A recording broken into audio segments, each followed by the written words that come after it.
Riley, thank you for participating in Intermission interview today. Thank you for having me. So, where are you from and how long have you been in the show? So I'm from Evansville, Indiana, and this is my second year here with the Stephen Foster story. And what roles do you portray? So this year I'm playing Rolf Gruber in The Sound of Music, and in the Stephen Foster story I am Mr. Bones in the ensemble as well as the Stephen Foster understudy.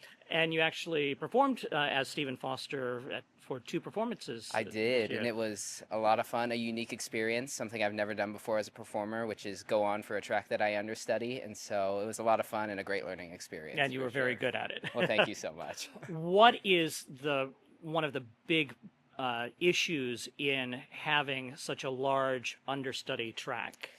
What does that mean for you as a performer? For me as a performer, a lot of times what's hardest is it's not necessarily the material as it is like the rehearsals. So a lot of times, like I'm in a couple of the dances throughout the show, so I'd be at the Dance Pro studio the entire day while the blocking rehearsals are going on.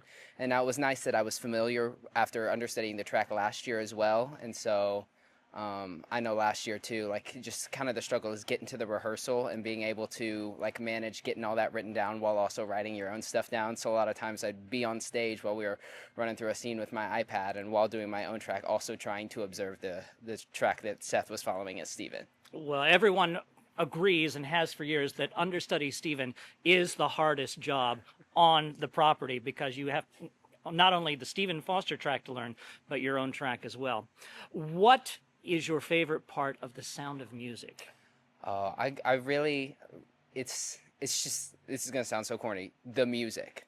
Like it really is so fun, and I mean, it's like iconic song after iconic song. Like I keep going through, and I'm like thinking about like what the most memorable or like iconic song is in the show, and I'm like, I can't decide. Like you have the title song, The Sound of Music, 16 going on 17, Do Re Mi, Lonely Goat Herd. They're all so unique and iconic in their own ways for their own portrayals, and so really, it's just kind of the the generations that have shared this music and how it's been passed down. Did you have any history with the show before this? I have had no history with The Sound of Music. I've obviously seen it a couple of times, but I'd never been in it before or really had that opportunity. So it's one of those bucket list shows where it's like you got to do it at some point, whether you do it when you're a kid or you do it when you're older. It's just one of those where like you got to do it at some point for sure. And I suppose to some degree, it's nice to have everybody sort of on the same level as far as playing because unlike the Stephen Foster story where you've got some people who have been here, 25, 30, 40 years and know the show inside and out, everyone's learning the show for the first time together. Yeah, absolutely. And so I think like as a cast, that brings you closer as well. And so it's like everybody's kind of going through the same struggles together, whereas like year in and year out here, you have like your returners that are more comfortable and you're kind of helping like everybody is joining the experience at the same time, and so lots of new experiences for everyone that you can all cherish together really. So you're fairly new to Bardstown. I mean, you were here last year, of course. What are some of the things you like doing on your day off? On my day off, I love just taking a quick walk around my old Kentucky home state park. My girlfriend and I, we have a puppy, and so that's kind of our go-to walking spot to get her out of the house after she's in her crate a lot of the days while we're at shows and such. But other than the state park, just kind of exploring all the shops downtown too. It's a lot of fun, and I'm always trying to find new places to go out to eat. There's so many fun locally owned restaurants here in Bardstown, and they're all so good, and so it's just kind of about exploring everything and taking in the space. As a state park employee, I did not know he was going to say that. I did not pay you for that. This is not a No, sponsored this message. is not a promotion. This is not a promotion. Just a personal preference. What is your favorite thing in the Stephen Foster story to sing? Oh, I really love Old Folks at Home.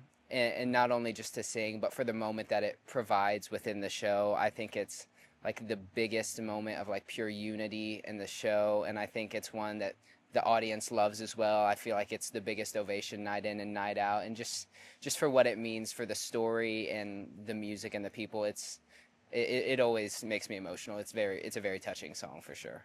Now, you're still in school, correct? Correct. What are some of the lessons that you're able to take back to the educational environment having worked in a professional theater now? Well, the one thing for sure, and we've already touched on, is the understudying. So when you're in an educational environment and you understudy a show, there are only 5 possible performances that you could go on, whereas here you have a full summer. So as opposed to just having to worry about being ready for one weekend, you got to be ready for almost 2 months of weekends. And so just kind of taking that preparation and like learning new tracks as well, but also it's kind of the maintaining your body as well.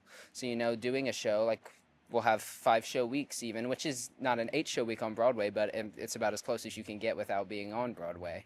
And so just kind of being able to take care of your voice and know what I like to do before the show and after the show to warm up and cool down. And so I definitely use a lot of those lessons to take with me into my everyday life at school. Because here it's a marathon, not a sprint. And that's the truth. Especially in the heat like this. Well, thank you so much for spending part of your intermission with us today. If you would like to come see The Sound of Music, it opens on Wednesday, July the 9th. If you would like to come see the Stephen Foster story, we play through August the 9th. And tickets are available at stephenfoster.com.